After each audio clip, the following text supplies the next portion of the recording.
And now with another new GM, Bill Zito, I'm in the same role. So I do pro scouting. I watch NHL games and American League. My area is kind of East Coast, and so I do that. I help with our high-end picks. So I'd go see World Juniors, anything first round where you really want more eyes on your top picks, and then I'll do the big tournaments over in Europe. So I'll do World Championships and whatnot. See if you can pick somebody off over in Europe that's been passed over or a late bloomer. And so, yeah, so that keeps me busy right through the year. Yeah, those trips over for the World Championships, they're no fun at all. Yeah, it's really bad. They're long days. They're long days, but it can be fun. I worked a couple World Championships, and it is fun. But I know how hard you guys work, man. I'm just playing with you. But so let's. I wish we had about 4 hours. Yeah, because I've got that much time, or more with you for stories. But you're drafted by the Flyers, 11th round. You went to RPI. In the 91 draft, you were drafted, and your career starts. So you start off in Hershey. A little bit of a rocky road there. Why don't you tell us the story there when you got maybe sent home or something? Oh my God! Yeah, I didn't know if I was coming or going. My friend, I was out of my element. Aaron Israel. Me and Izzy came in. Izzy came in from.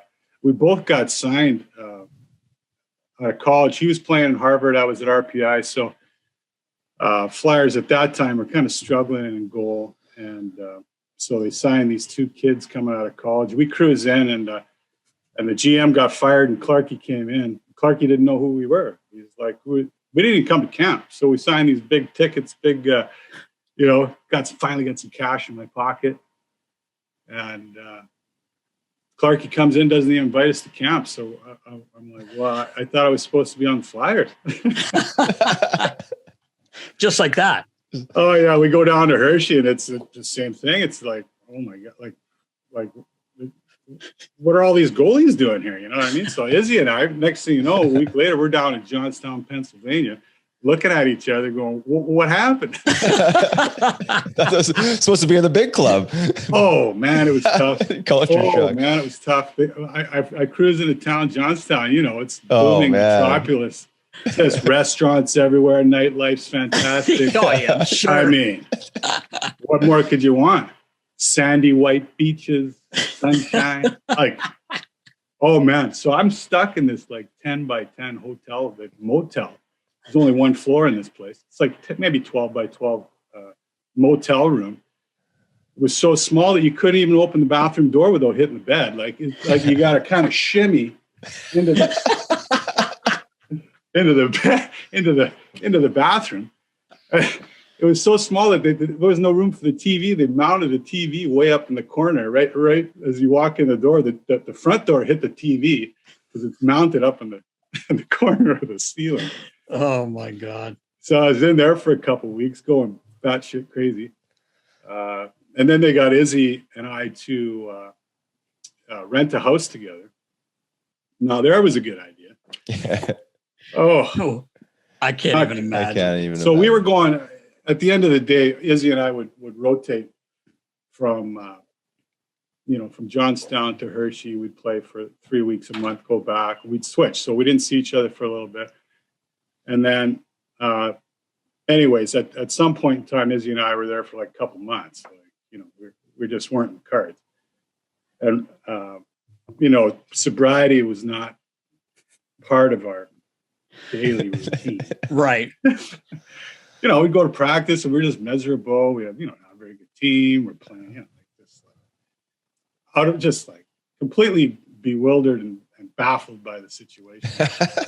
But we're having fun. It's all that matters, right? It's not conducive to health and longevity when you're going performance.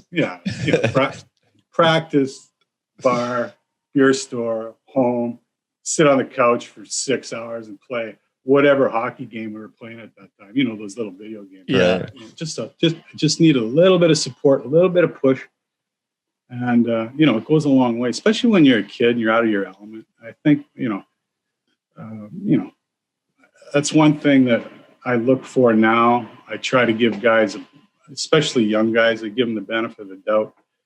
And I don't mind giving people second chances because it's tough. In today's day and age, second chances are hard to come by because there's so much scrutiny behind every decision that you make. And I can't believe you gave this. Well, that's not real life. So Right.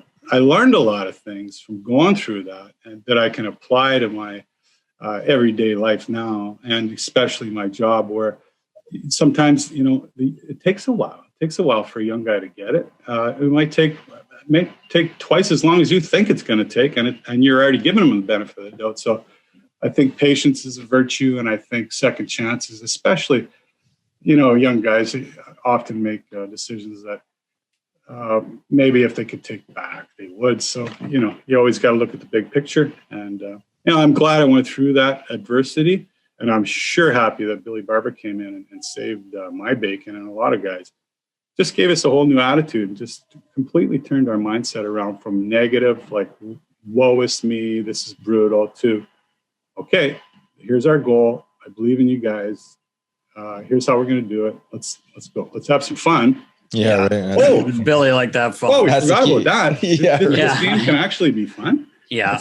When I left college, I completely lost that. The principle of like actually enjoying what you're doing every day. So it was refreshing and much needed for sure. I was anyway back that first year. Billy was awesome. The team was awesome. It was my first head job. We had Chris Felix, the cat, our good friend. Anyway, I just remember the Colonel. I didn't know much about him. I knew he had some time in the show and everything. He was tough and he was awesome in the room. He ended up not even really sticking around. He didn't even make the team, which is pretty hard to believe, a veteran like that. But I'll never forget him warming up and him doing his drills. Riles, you talk about our boy Gillies with his whole routine. The Colonel had his hands moving so fast when he skated, his glove came off, the top hand came off and went over the glass. Wow, that's impressive. I had to get the glove. It flew over the glass. I've never laughed. I've seen it. Like I've never believe it. Like, so not a smooth skater is what you're saying. He just the hands were going like this. You'll never find a skater like that ever. It was again. Unbelievable. He thought he was going so fast. I love he that did. guy. He oh did. My God, he worked so hard. He was so tough. But you know what? He hurt his knee. That's why.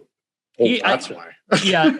Well, that's why he is. No, I mean, that's why he didn't stick around. I think he hurt his knee and then they kind of shipped him off. Sorry. That's what I meant. Not the hands. Oh, I thought that's why he had a 12-inch stride. He hurt his knee. I'm like, oh, it makes sense now. It all makes sense. Oh, man.